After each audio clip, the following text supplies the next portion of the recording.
So Baker Mayfield struggled again yesterday. Now, I thought the Browns would be better than they were last year, and they still may be. It's just one game. There's no preseason. It's Kevin Stefanski's first game as a head coach after essentially spending his entire life with the Minnesota Vikings in terms of an NFL coach. And so you take over and, trying to get your system going, trying to run the football with a team that has those kind of weapons. OBJ had a big drop. Baker Mayfield was not good. And I really want to start by talking about Mayfield. We do this thing where when you first come into the NFL, first come into any sort of profession, especially athletic profession, in sports, you have this peak level of athleticism in your early to mid-20s. And then you have your football or basketball or sports IQ, which the more you play, the more you compete, the more knowledge you gain, the better you're going to be. Right? The better you're going to be. So there's like a continuum, right? And the magic is when guys are in their prime is when they have enough knowledge so that their football IQ is high, and yet they still have the talent before that leaves them, right? That's the perfect spot. And then you get to the end, and you're Brady, what Brady appears to be on the track to, what Peyton Manning was in his last season, where you're all brains, and you got no arm. Your arm is shot. That's what happens. Your body just won't respond, and even though it's willing, it's just not able. Just not able. Baker Mayfield is in a different position. He came in with a tremendous amount of football IQ, but it was from a high school and college perspective as a guy who knew the basics of it and looked good in a whiteboard. The problem is you hadn't really seen all the NFL stuff. And he took over what was a train wreck and just kept it on the track. And then we put all these ridiculous expectations because you added OBJ last year. There's a couple things. First, the problem with playing guys early is they don't learn all the tricks. They don't refine themselves. And when you're playing with a limited supporting cast or with some sort of flawed team, you end up picking up really bad habits that are hard to get out of. And one of the things that this happened to Baker Mayfield in college, when they played Georgia in the BCS game, okay, when they would play in the college football playoff, Baker Mayfield would make some great plays, but would also make some big mistakes. He was properly evaluated as a 4th or 5th round pick, and then in his last year at OU, he elevated himself to the number 1 overall pick.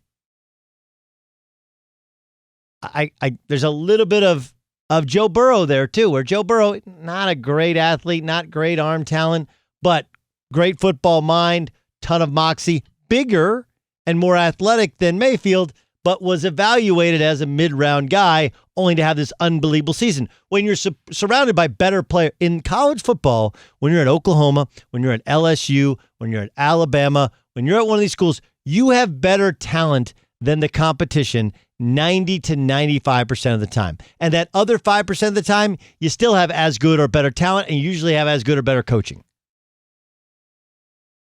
When you're in the NFL and you're the first overall pick, generally you're coming into a situation which you have less talent than the other team. And there's this thing, we worry about the intangibles so much. Baker had the intangibles. I told this to Colin a long time ago. There was never any question about his ability to lead. The question is he a good enough athlete to play the way he likes to play? Try and escape a little bit. The answer is no. Does he have a good enough arm? The answer is no. Is he big enough? No. Like he thinks he can move around back there and make plays. He struggled to get away from SEC guys, let alone NFL guys. This is where him and Dak Prescott are similar. And Dak is a much better player, I believe, than Baker. But he and Dak Prescott are similar in that we have these expectations of them because of where Baker was drafted or what Dak has done as quarterback of the Cowboys. But the truth is that what's really evaluated for the draft is your talent and the ceiling for that talent. And both of them check all the boxes for intangibles. There were some questions about Dak's intangibles because he had the DUI, but for the most part,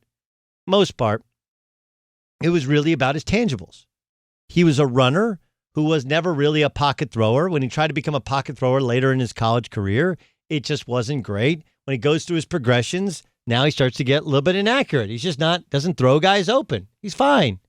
He's a good athlete, not a freak.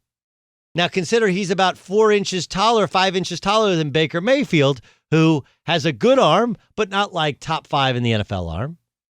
Is a decent athlete, but heck, everybody who's a quarterback outside of Phillip Rivers and Tom Brady is as good or a better athlete. And while he has a high football IQ, it doesn't matter if you think you're a better athlete than you are. It doesn't matter if you can read the defense. Your body's not moving the way you think it's actually moving in comparison to everybody else in the football field.